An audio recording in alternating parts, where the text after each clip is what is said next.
Abraham was sad because he and his wife Sarah had no children.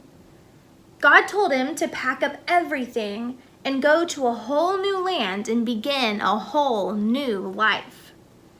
Abraham trusted God, so he and Sarah left their home and family and began a long, hard journey. They wandered through deserts, up and down mountains, through green pastures and dark forests, constantly longing for a home of their own filled with happy children. They wandered for so many years they grew too old to have babies. And one night God said, "I am giving this land to you and your children and your children's children." God, you must be joking.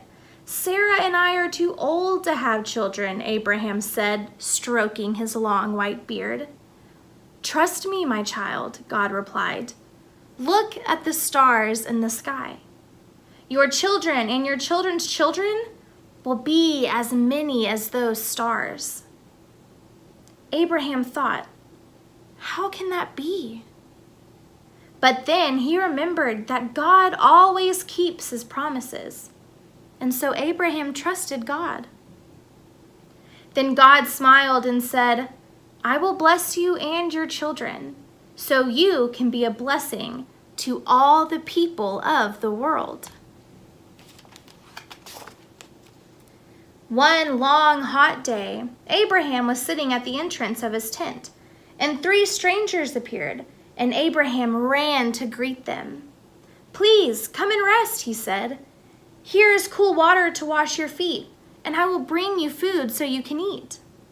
Sarah baked bread with her best flour, and Abraham prepared a young calf for a feast. And when the food was ready, he served the strangers himself. The visitors were pleased with how kind and generous Abraham was. "We are angels sent by God," the visitors said. "When we return, Sarah will have a son." Sarah was listening from the tent and chuckled, "I'm too old to have a baby." And the angel said, "Nothing is too hard or too wonderful for God."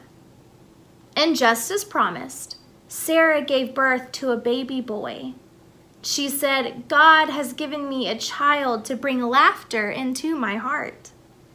Abraham and Sarah thanked God and named their son Isaac, which means laughter.